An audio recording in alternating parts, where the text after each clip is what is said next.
Namaskar, Nilesh Oak with another session of Dr. No Shorts. Today we will talk about another piece of evidence from around the world, this time going to the northern tip of Europe.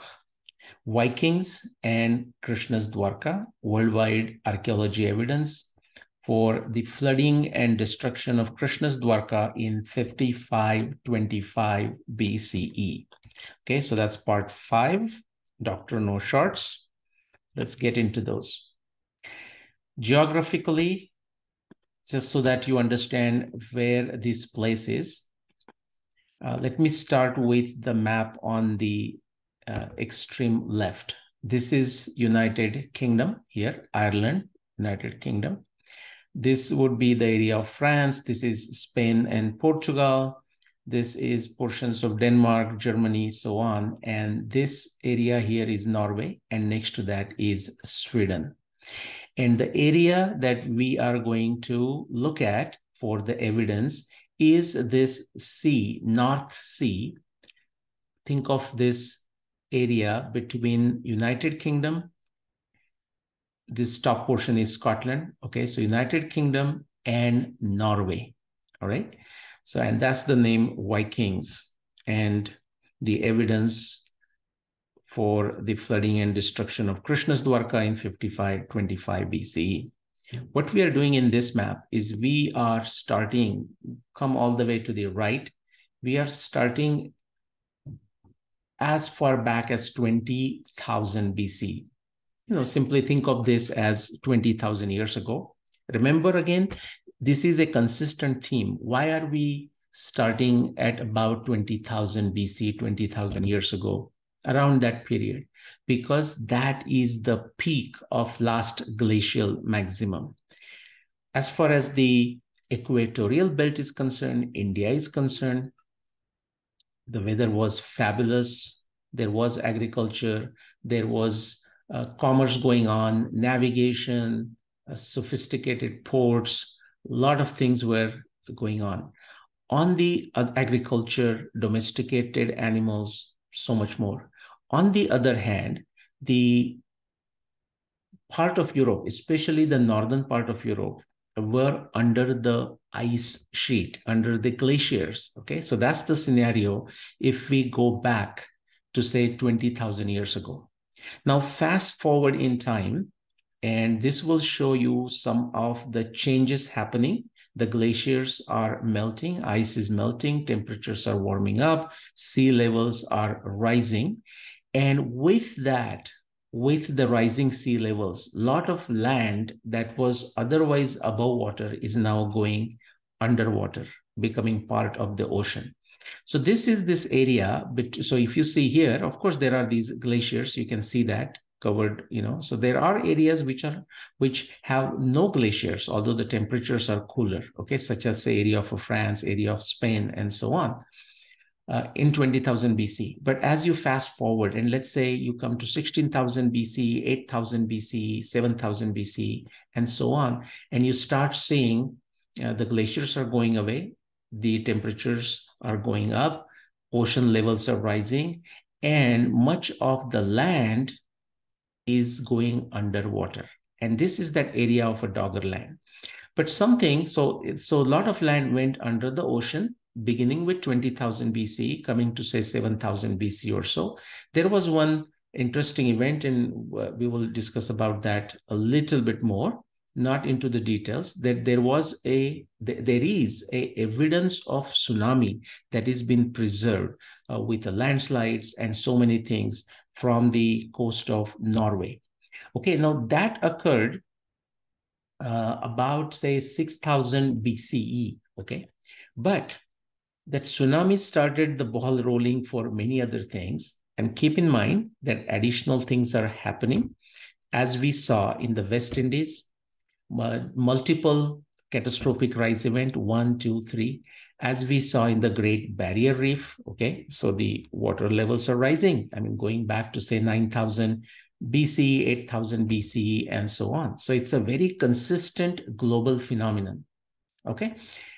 So there was this tsunami around 6000 BCE, but let's fast forward and come to this last graph here. Dogger Bank, the place that you see, was still, think of this as an island above water, and that went completely underwater. In fact, I'm going to show you one small piece that is still left and can be seen as a vestige or some token representation of Dogger Bank that is still above water.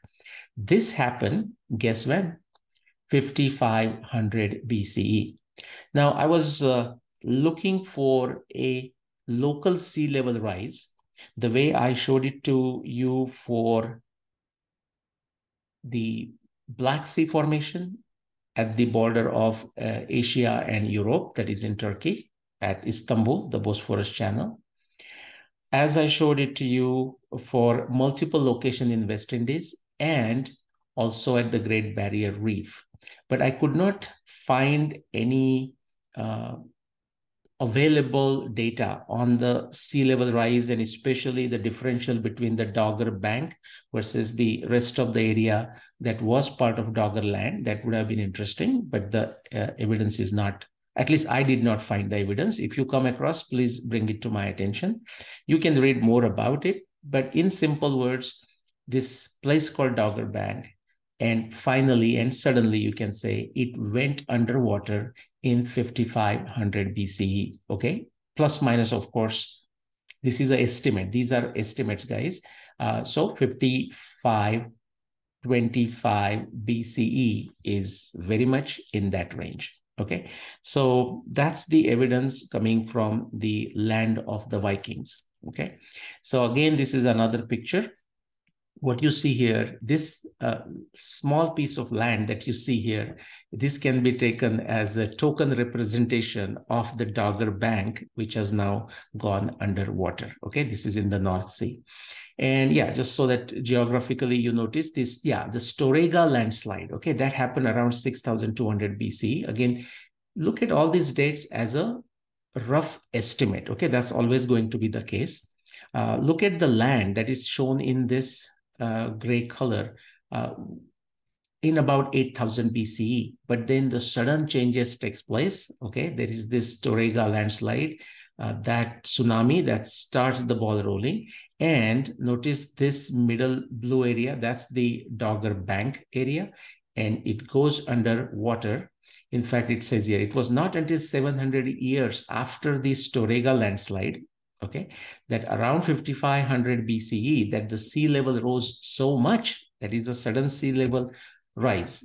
Keep in mind, the sea level is rising since 20,000 years ago.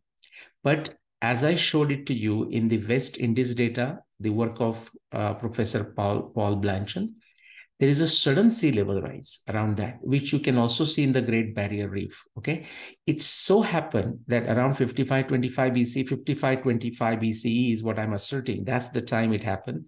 The research is showing around that time, 5500 BC, that the North Sea engulfed the rest of the Dogger Bank.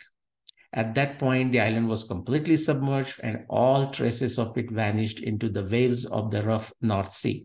And therefore, I'm just showing whatever is left that can be seen as a representation of that lost Dogger Bank area. All right. And so now in terms of accumulating and summarizing the evidence, archaeology evidence, oceanography evidence, sedimentology, geology, geophysics, geochemistry evidence, because remember, how do we come to know about this? From various different parameters that we can study, different isotopes, okay, different methods of dating these particular events, different methods of estimating the sea level rise, the rate of sea level rise. And so based on that, the summary that we have so far is we started with this Black Sea Formation, a sudden sea level rise that led to water gushing from Atlantic into the Mediterranean, from Mediterranean into the Aegean Sea, Sea of Marmara. That pressure finally breaking the seal of the Bosphorus Channel, salt water getting into the other side, to the north side, and a lake turning into instantaneous sea. That's the Black Sea. Okay, that's happened 5525 BC. We know that based on the work of Ryan and Pittman, Columbia geologist, based on 9 different parameters. Instantaneous formation, the instantaneous aspect is also very important. Okay, then we looked at 7 different locations, again instantaneous, and you can look at the work of Professor Paul Blanchard, or if you want to look at the Black Sea formation, work of Professor Ryan and Pittman from Columbia University.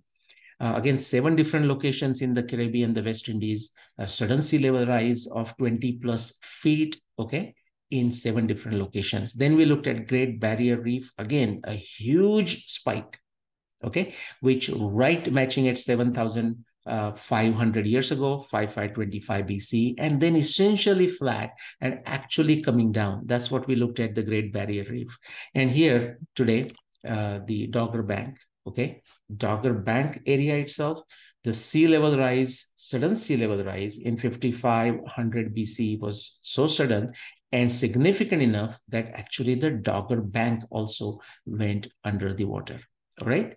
So enormous corroborative evidence for the flooding and destruction of Krishna's Dwarka in 5525 BC from around the world. In fact, at some point, I'm going to share more because we haven't discussed Dwarka yet. We haven't discussed India yet, or the area around India. Okay.